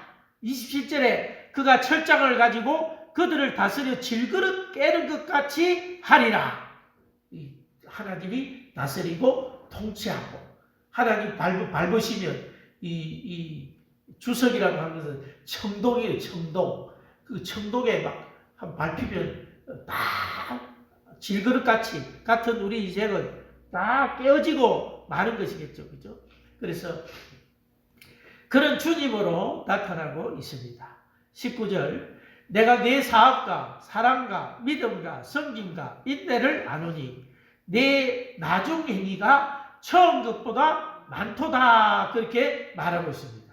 내 사업과 어떤 사람은 이 사업 속에 뭐 사랑, 믿음, 섬김, 인내를 포함하는 말이 사업이다 하는 주장도 있고 사업을 포함해서 사랑, 믿음, 섬김, 인내에 있어서 내 행위가 처음 것보다 많다. 그렇게 말하고 있습니다. 따로따로 치면 우리의 사업이 뭔가 하는 일, 역사, 뭐 그 사업이 처음보다 많다. 처음에는 한두 교회 도왔는데 나중에는 10교회, 20교회를 도우고 막 이렇게 처음 것보다 우리의 사업이 풍성해져. 근데 오늘 우리의 사업이 무엇에 의해서 증가되고 무엇에 의해서 축소가 되느냐? 돈이에요. 돈이 있으면 사업도 늘고 돈이 없으면 사업도 축소해야 되고 그건 현실적이죠. 그 돈 따라가는 거예요. 사업이 돈 따라가는 거예요. 교회가 어려우니까 선교비도 끊고 왜? 어려우니까. 그래서 여러분 어떤 사람 그렇게 생각하죠. 주는 자가 복이 있고요. 주는 자가 복이 있는데 줄 것이 없는데 내가 어떻게 복을 받냐. 주는 자가 복을 받는데 줄 것이 없다. 우리 대부분 사람들 그래요. 줄 것이 없고 헌금할 것이 없다. 헌금할 것도 없고 줄 것도 없고 그럼 그 사람이 막 이렇게 굶어 죽냐? 아니거든. 자기의 쓸 것은 다 쓰고 산단 말이죠. 그죠? 그게 다 쓰고 나니까 없단 말이에요. 하나님 드릴 게 없습니다. 이랬단 말이에요. 먼저 죽게 드리고, 이렇게 먼저 죽게 드리고 우리의 삶을 살아야 되는데, 우리는 다 쓰고 나서 죽게 드리려고 하니까 다 없는 거예요. 하나님이 뒷전인 거예요, 뒷전. 그래서 언제나 그래요. 없는 사람은 항상 더 없고, 없는 사람은 항상 더 없어. 그럼 그 없는 것을 이렇게 반전시키는 것이 누구냐? 돈이냐? 아니야. 하나님이 그렇게 바꾸어 주신다. 하나님. 전에는 찌릿이고 가난했는데, 그래도 하나님 붙들고 살아가니까 하나님께서 우리 인생을 역전시켜서 이제는 줄 것이 있고 나눌 것이 있고 이런 삶을 살도록 하나님께서 복을 주신 것이죠. 그때도 만약에 그때도 하나님 난 줄 것이 없습니다 하고 막 자기 뼈만 부르고 자기 먹고 살고 생각했으면 안 되겠죠. 그죠? 그래서 우리가 뭔가 돈에 의해서 사업이 축소되고 이런 것도 좀 생각을 해야 된다. 돈이 없는데 뭘 남을 도우냐? 우리도 어려운데 뭘 도우냐? 그죠? 그럼 어렵다고 안 도우면 어떻게 되느냐? 여러분 살아보면 그렇잖아요. 어려워도 사라지잖아요. 그죠? 어려워 사라지거든요. 근데 많다고 또 도우는 것도 아니고 안 도우는데 또 있던 게 없어지기도 하고 우리 삶도 있던 것도 없어지고요. 그런 것 같아요. 어쨌든 있을 때 나누고 도와주고 막 하다 보면 똑같이 사라지는데요. 결론적으로 하나님의 저금 통장에는 이 사람 돈이 훨씬 더 많이 쌓여져 있는 거예요. 똑같이 뭐 없는 사람이나 있어서 남주는 사람이나 살아가는 건 똑같아요. 근데 나중에 하나님 통장에서는 그게 다르다. 우리의 사업이 우리도 어려우니까 남을 어떻게 도냐, 우리부터 해야지 이렇게 생각하면 더 어려워져요. 우리가 아낀다고 가도에 아껴도 그게 부자가 되는 것이 아니다. 흩어 부대하여도 풍성하게 되는 게 있거든. 이게 하나님의 역사거든요. 그럼 자꾸 아끼면 우리 속이 자꾸 좁아져요. 우리의 속이 좁아지고 더 인색해지고 더 이렇게 돼요. 자꾸 이렇게 또 마치 피와 같이 빼주면 또 피가 생기잖아요. 생겨요. 빼주면 생겨요. 생기는데 그런데 우리는 미리 걱정하면서 자꾸 그렇게 하죠. 우리의 사업이 정말로 해야 될 곳에 할 수 있도록 또 기도하면 하나님께서 우리의 필요를 채우셔서 할 수 있도록 그렇게 해주실 거예요. 그러나 또 그렇지 않을 때는 우리가 또 뭐 끊을 수도 있지만 우리가 하는 교회 모든 사역과 사업들이 처음 것보다 늘어갔으면 좋겠다. 늘어갔으면 좋겠다. 그것이 돈 때문이 아니라 우리가 하나님 앞에서 하나님 믿는 믿음 안에서 그렇게 생각해야 된다. 우리의 사랑이 처음 행위가 나중 행위가 처음 것보다 많아야 된다. 에베소 교회는 어땠습니까? 처음 사랑을 버렸다고 그랬잖아요. 그죠?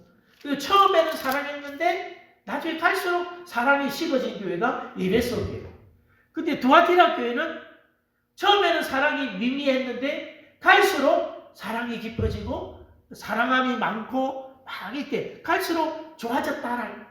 처음에는 자기밖에 몰랐는데 교회 오니까 막 서로 나눈다. 서로 우리는 뭐 생일 되면 서로 떡하려고 막 하던 떡한테 안 해도 돼. 근데 자꾸 나누다 보면 얼마나 우리가 풍성해요. 풍성해. 저는 풍성한 교회, 이 말 좋아요. 풍성한 교회 풍성하고. 여러분 우리 교회 뭐 밥 먹어 식사를 하고 뭘 하면서 여러분 째째하게 따지고 막 이렇게 벌벌 떨었으면요. 여러분도 기분도 안 좋고 먹으면서도 기분도 안 좋고 먹으면서도 맛도 없고 막. 네. 근데 제3교회는 뭐 먹고 싶은 거 마음껏 먹고 맛있게 먹고 풍성하게 먹고 저 그래 풍성하게 먹고 했다고 생각을 해요. 우리 교회들이 뭐 부족하나 없네 뭐 과일을 사도 제일 좋은 것만 이렇게 했고 뭐 돈이 더 들어가도 저는 막 어쨌든 막 이렇게 했어요. 그러니까 참 저도 풍성해지고요. 교회 성도들도 뭐 서로 나누니까 얼마나 좋아요. 그럼 그거 안 나누고 여러분 딱 있어봐요. 나중에 아무것도 남는 게 없어요. 그냥 어디로 갔는지도 몰라. 그 돈이 어디로 다 흩어져 버릴 거예요, 여러분. 그래서 우리의 사랑으로 하는 모든 행위들이 이기적에서 이타적으로 변하고 점점 우리의 사랑함이 점점 더 깊어져야 된다. 근데 세상이 악함으로 말미암아 불법이 성함으로 사람들의 사랑이 심어진다라고 말합니다. 나는 뜨겁게 사랑으로 다가갔는데 이 사람이 사기를 쳐. 그 속는 게 한두 번이 아니야. 그럼 다음부터는 어떤 그런 비슷한 류의 사랑을 만나면 마음을 닫아버리죠. 다 똑같은 사람. 그 정말로 도움이 필요한 사람은 도움받지 못할 때가 많이 있죠. 불법이 성함으로 우리의 사랑이 식어진다. 세상에 여러분 교회 다니는 사람처럼 좋은 마음 가지고 살아가는 사람들 없어요. 그런데 세상은 얼마나 거칩니까? 교회 같지 않습니다. 교회 같지 않아요. 세상은 양육 방식이요. 그러니까 그런 세상에서 상처받고 막 오면서 교회도 막 와가지고 눈치 보고 서로 경계하고 막 세상의 가치관을 그대로 가지고 이렇게 하다 보면 사랑이 식어지게 된다. 그래서 우리의 사랑이 갈수록 더 깊어지고 나중 행위가 처음 것보다 많도다. 우리의 믿음도 많이. 처음 믿음이 작았지만 나중에 믿음이 큰 사람. 믿음이 큰 사람. 그러니까 계속 우리의 신앙생활은 뭐냐? 나에게 덕지 붙어 있는 거 다 우리가 그저 뭐 이렇게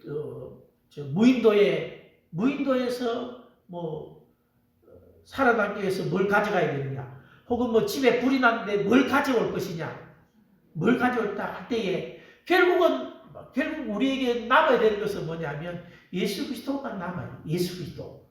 예. 우리의 삶에 덕지 붙어 있는 예수 그리스도 외에 붙어 있는 것들을 하나하나 따개비 붙어 있는 것, 배 밑에 보면 따개비들이 확 붙어 있는데 그것도 막 배가 몇 년에 한 번씩 청소를 하더라고. 청소하려고 배를 막 올려보니까 막 따개비가 쫙 붙어 있는데 일반 칼로는 안 돼. 막 고압 분사를 가지고 확 씻어내는데요. 그 다 벗게 돼. 예. 믿음이 그런 거예요. 믿음 외에 덕지 붙은 것, 그죠? 나를 의지하는 것들을 하나님 싹 씻어내고 오직 예수. 하나님, 절대 하나님, 오직 예수만 우리의 삶에 남으면 그게 좋은 거예요.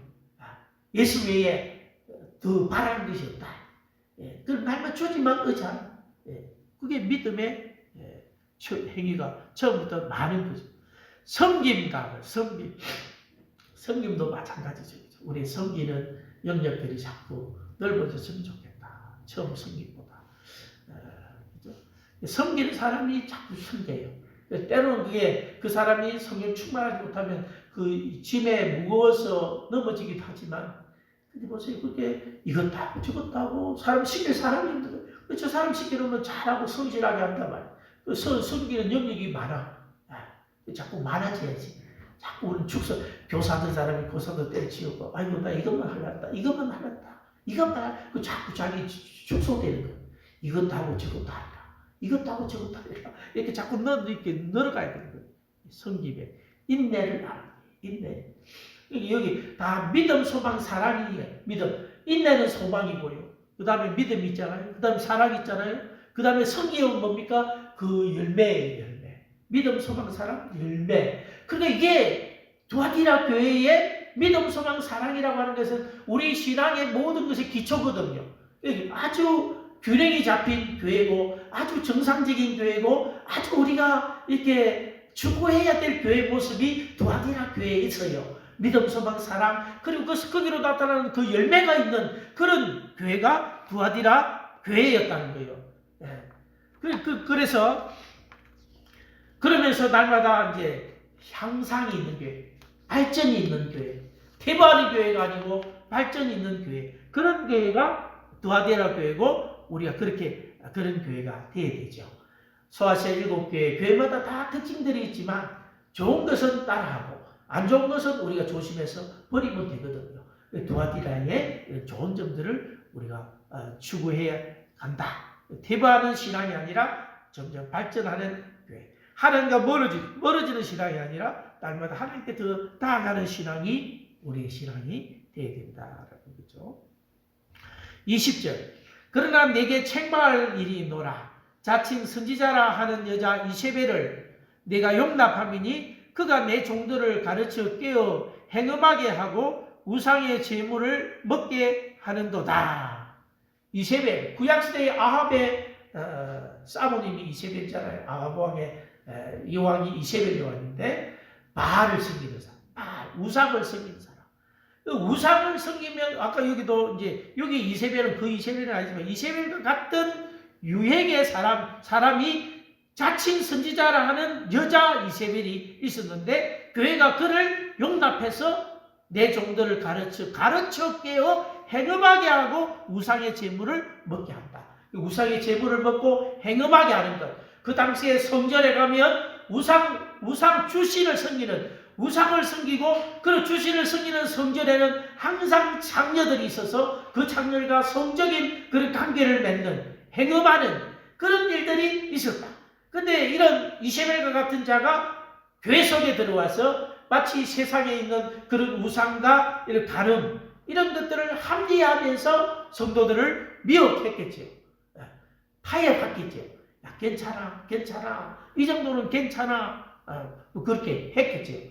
어쨌든 외부에서 오는 적보다 여러분 내부에서 오는 적이 더 두려워요. 내부에서 무너지는 거예요. 여러분. 내부에서.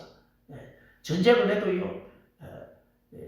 이 베트콩하고 옛날 남부 베트남하고 싸웠잖아요. 남부로도 미국이 도와줬는데도 졌잖아요. 왜 졌습니까? 무기가 없어졌습니까? 내부 분열로 무너진 거예요. 내부 분열. 교회도 마찬가지고 항상 내부 분열로 무너지대. 내부 분열을 일으키는 것이 뭐냐? 다툼일 수도 있고 세상에 진리가 아닌 것들이 있어요. 진리가. 제일 무서운 것은 뭐냐면 진리가 아닌 거예요. 거짓, 이단 사설 뭐 이런 거겠죠. 이런 것들이 교회 들어오면 교회가 무너지게 된다. 예. 교회는 반석 위에 진리의 반석 위에 다 항상 서 있어야 된다. 그래서 에베소 교회는 그걸 잘했어요. 예. 진리 위에 서 있었으나 사람이 좀 부족했고 사람을 잃어버렸고 이 두아디라 교회는 아주 그 어떤 삶에 보기에는 반듯하고 착선했는데 결국 그것을 좀먹는 것이 뭐 있었냐? 가만히 교회 속에 들어온 이러한 이세벨 그러니까 행음 우상제물 우상을 섬기는 것. 그 우상은 오늘날 뭐 다른 신을 섬기는 것도 되지만 우리 삶에 하나님보다 더 사랑하는 것들이 교회 속에 들어와서 성도들의 마음에 채우는 것. 예배보다 더 중요한 게 뭐 있어요? 우리 삶에. 우리의 본분이 하나님을 기뻐하고 하나님을 예배하는 건데, 예배하는 것보다 더 소중한 것이 뭐가 있겠습니까? 그래서 자꾸만 우리는 예배를 더 간시하고 자꾸 그걸 멀어지게 됩니다. 괜찮아, 뭐 하면서. 이렇게. 그게 결국은 우리가 넘어지게 하는 것이다. 21절. 또 내가 그에게 회개할 기회를 주었으되 자기의 음행을 회개하고자 하지 아니하였도다. 놀라운 거죠. 이 이세벨과 같은 거짓 선지자에게도 회개할 기회를 줬다는 거예요. 여러분 무당에게도 회개할 기회를 주시고 여러분 점쟁이도 회개의 기회를 하나님이 주신다고 봐요. 그죠? 다 그렇게 해서 우리가 그들에게도 다 가야 돼요. 무당에게 점쟁이에서 다 가서 예수를 전해야 돼요. 그게 뭐냐? 그들에게 회개의 기회를 주는 거예요. 그런데 믿지 않는 자들의 선택받지 못한 자들의 특징이 뭐다? 결코 회개하지. 결코 어떤 삶 속에도 회개하지 않는 것이 그들의 특징이다. 그래서 그러나 믿는 우리는 날마다 회개하죠. 회개 어리고. 22절에 볼지어다 내가 그를 침상에 던질 터이요. 또 그와 더불어 가늠하는 자들도 만일 그의 행위를 회개하지 아니하면 큰 환난 가운데 던지고 죄인은 항상 제 책임이 따른다. 또 내가 사망으로 그의 자녀를 죽이리니 내게 있는 모든 사랑하는 것들을 다 빼앗아가는 거죠. 그러나 하나님을 사랑하면 하나님께서 우리의 사랑하는 것들을 자꾸 붙여주지만 하나님보다 더 사랑하는 것들이 있으면 하나님 그것도 다 하나님 가져가시는 24절 두아디의 밤에서 이 교훈을 받지 않냐고 소위 사단의 기쁜 것을 알지 못하는 너희에게 말하노니 다른 짐으로 너희에게 지을 것은 없노라. 사단의 깊은 것을 알지 못한 사단의 깊은 사단의 그게 계략 뱀이 지혜롭잖아요. 뱀이 상대한 게 나중에 용이 되고 사단이 상대하지만 얼마나 강교해요. 강교. 교회를 막 사단이 박해를 해봤어요. 막 박해를 해봤는데 성도들이 막 오히려 박해하면 밟을수록 성도들이 막 더 꼿꼿하게 서는 거예요. 마치 보리 밟는 것처럼 막 밟았는데 막 나중에 더 튼튼하게 되는 거예요. 그 사단이 깨달은 거죠. 성도들은 핍박을 하면 안 되겠구나. 그래서 이번에는 저들이 원하는 거 다 줘봤어. 세상에 있는 거 돈을 원하면 돈을 주고 건강을 원하면 건강을 주고 다 줘보니까 신앙이 점점 나태해지거나 주신 건강으로 예배당으로 가는 게 아니라 낚시하라고 등산을 하고 주신 돈으로 이웃을 섬기는 것이 아니라 자기 자신을 위해서 화호식하고 소비하고 사치하고 허랑방탕하고 그렇더라. 사단이 전략을 바꿨어요. 사단은요 지난 2000년 동안 수없이 많은 시험을 했을 거예요. 예수님을 시험하듯이 어떻게 하면 이 사람을 넘어뜨릴 수 있을까? 얼마나 많이 시험했을까요? 사단이 여러분 약한 점을 모르실 것 같습니까? 생각해 보세요. 여러분들이 항상 넘어지는 그것에 여러분은 넘어지게 되어 있어요. 사단은 그걸 알아요. 여러분이 어떤 부분이 약한지를 사단이 알아요. 늘 그것을 공격하는 거예요. 여러분 사단의 깊은 전략들을 잘 이해하시기를 바랍니다. 그러나 이 교회는 그럼에도 불구하고 다른 짐으로는 너에게 지을 것이 없다. 이것도 얼마나 참 감사합니다. 다른 짐으로 너에게 지을 것이 없다. 잘하고 있다. 다른 건 잘하고 있다. 하나 주님이 그래 뭐 이런 거 부족하고 있지만 다른 거는 잘하고 있다. 교훈과 책망과 바르게 함과 의로 교육하면서 그래 그렇게 잘 살고 있다. 그렇게 살아라. 살아왔던 대로 그렇게 살아라. 기도하던 대로 계속 기도해라. 성경에 있던 대로 계속 기도해라. 그래 너 전도 잘하고 있다. 그대로 해라. 이 분야에서 내가 더 이상 말할 게 없다. 주님이 그렇게 말할 정도로 여러분 삶에 그렇게 했으면 좋겠어요. 엄마 더 이상 뭐 공부하라 소리 하지 마세요. 제가 알아서 할게요. 스스로 공부하듯이 하나님 앞에서 하나님 말하려고 했는데 다 하고 있더라. 하나님 얼마나 좋겠습니까? 그죠? 다른 점으로 너에게 지을 것이 없노라. 25절. 다만 너에게 있는 것을 내가 올 때까지 굳게 잡아라. 똑같은 거 굳게 잡아. 하면 굳게 잡고 있어라. 놓치지 마라. 넘어지지 마라. 잘하고 있다. 그 잡은 것, 그게 옳은 거다. 그 길을 가라. 다른 사람들이 저렇게 갈지라도 네가 잡은 것, 주 안에 잡은 것 이렇게 살아봐라. 살고 있지. 하나님 은혜 주시지. 그대로 살아라. 잘하고 있다. 그렇게 이야기해. 굳게 잡아.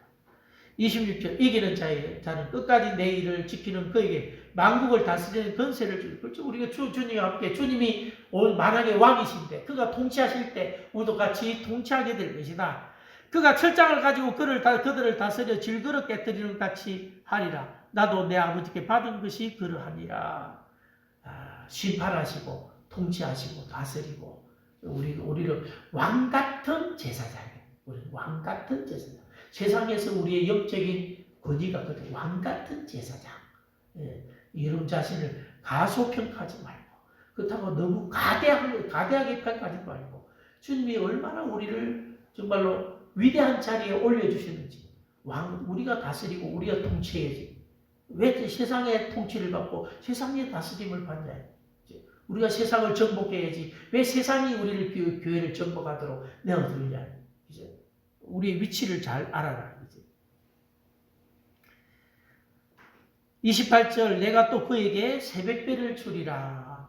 새벽별을 주리라. 새벽별은 요한계시록 22장에 보면 이기는 자와 끝까지 내 일을 지키는 그에게 만국을 다스리는 권세를 주리니 그가 철장을 요는 우리가 읽고 28절 29절 보면 내가 또 계시록 22장 16절. 예수는 교회들을 위하여 내 사자를 보내어 이것들을 너에게 정언하게 하였노라. 나는 다윗의 뿌리요 자손이니 곧 강명한 새벽별이니라 하시더라.